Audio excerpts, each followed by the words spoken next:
Ja. Ey Schatz, schieb mal deine Kiste heim. Papa hat jetzt Hunger. Okay, mein Schatz. Okay, bis gleich. Läuft. Papa ist Frauenbeauftragter bei Feinripp. Herzlich willkommen zu Fragen, die zu fragen sich bislang keiner traute, weil alle eher Angst vor der Antwort haben. Oder kurz FDZFSBKTWAEAVDAH Show. Hallo, mein Bubu von Feinripp. Ich hoffe, euch geht's gut. Prost. Oh, Gott sei Dank ist das kein badische Brie. So, Jungs, mich quält ja seit geraumer Zeit eine Frage. Und ich hoffe, ihr könnt mir die gut und zufriedenstellend beantworten. Und zwar stellen euch mal vor, Feinripp wäre ein Land. Mich würde jetzt interessieren, wie ihr die politische Ämter vergeben würdet. Also zum Beispiel, wer wäre bei euch der Präsident, wer wäre der Vizepräsident, wer wäre der Außenminister, wer wäre der Ausländerbeauftragte und ganz wichtig, wer wäre der Kultur- und Bildungsminister. Ich bin gespannt auf eure Antworten. Bis dahin, liebe Grüße. Ciao.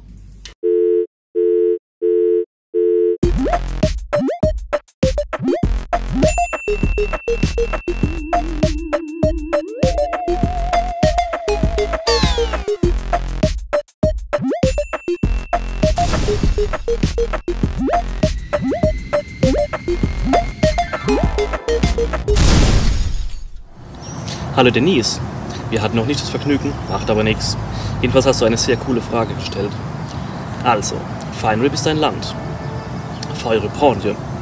Muttersprache Finaripä. Diese ist wiederum schwer angelehnt an das im fernen Südwesten gesprochene Pfälzisch. Herrscher über alle ist Harry der Große. Stammesältester, Verkörperung der rohen Autorität und unter beständiger Begleitung seines treuen und ergebenen Schoßhündchens Angus. Legenden nach soll letzterer an dem plötzlichen Verschwinden einiger Landesbürger nicht unbeteiligt gewesen sein, da sie wohl versucht haben sollen, Harrys wahren Namen auszusprechen. Sein Vertreter, der ebenso ergebene loyale Diener Alexus, ist leider nicht so groß und wird daher auch niemals bis an die Spitze kommen. Da Harry der Große seinen Posten sehr ernst nimmt, hat Alexander faktisch keine Aufgaben. Die Stelle des beauftragten Ministers für äußere Eventualitäten wird von einem gewissen Michael ausgeführt, der in der außergewöhnlich glücklichen Lage ist, in Echtzeit von der hiesig gesprochenen Finaripä auf akzentfreies Außergewärtisch oder gar das ferne Pfälzisch umzuschwenken. Er arbeitet bevorzugt im Außengelände des Ministeriums. Unser sangeslustiger Ausländerbeauftragter nennt sich Mon Yi. Durch sein selbstbewusstes und offenherziges Auftreten nimmt er es mit Menschen aller Nationen auf und genießt nicht zufällig einen Diplomatenstatus in allen Ländern des Planeten.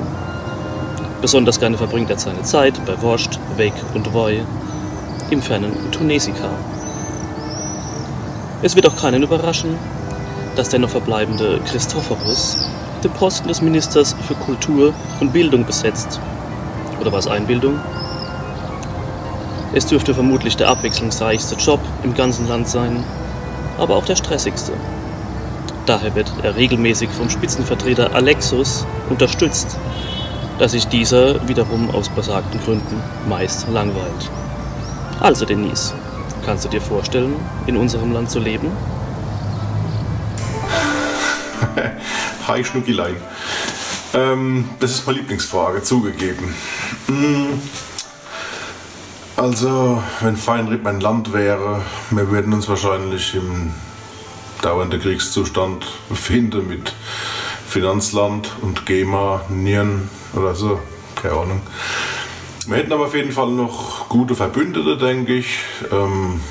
Bumchakien wäre, glaube ich, an unserer Seite und ja, Joes Mamalei, denke ich.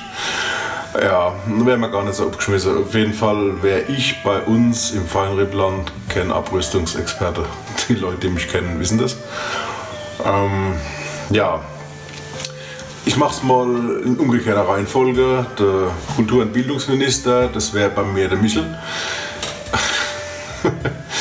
Der hat ja, immer gute Ideen und hat auch immer ein Ohr für alles und jeden. Ich glaube, das wäre sein Mann. Der Ausländerbeauftragte wäre bei mir der Monchi. Ich weiß auch nicht, irgendwie hat er so ein internationales Gesicht. Und die leicht östlichen Wurzeln sind ja auch nicht ganz zu verleugnen. Und ich glaube, das brauchen wir dann irgendwann in naher Zukunft mehr denn je. Der Außenminister wäre bei mir der Alex, weil der kommt überall rum, der kennt Gott und die Welt. Der hat schon in hunderttausenden Bands gespielt und ich glaube, es gibt keinen Fleck, wo der noch nicht war. Deswegen kennt er die Gepflogenheiten von der ganzen Leute und ja, Alex ist auch immer sehr stressfrei, bei dem ist immer alles cool und alles kein Problem und das wäre der richtige Mann. Ja, dann bleiben nur noch zwei. Der Vizepräsi, das wird dann ich machen, weil ich faule Sau bin und die 6 Wochen, wo der Präsi in Urlaub wäre, die ich auch noch hinkriege. Ansonsten bräuchte ich nichts zu machen und mehr kann ich eh nicht. Ja, und der Präsi wäre bei mir der Christoph, weil der ist halt der Christoph, wer ihn kennt, weiß, wie er ist, mit dem kann man einfach keinen Krach kriegen. Und ja, der ist einfach immer und für alles und jeden da.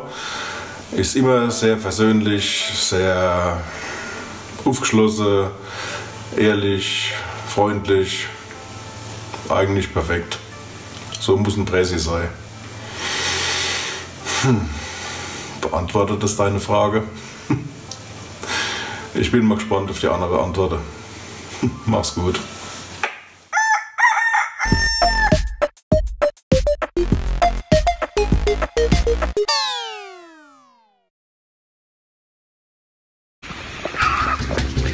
Arbeitsplatz für den Frauenbeauftragten von Feinrep.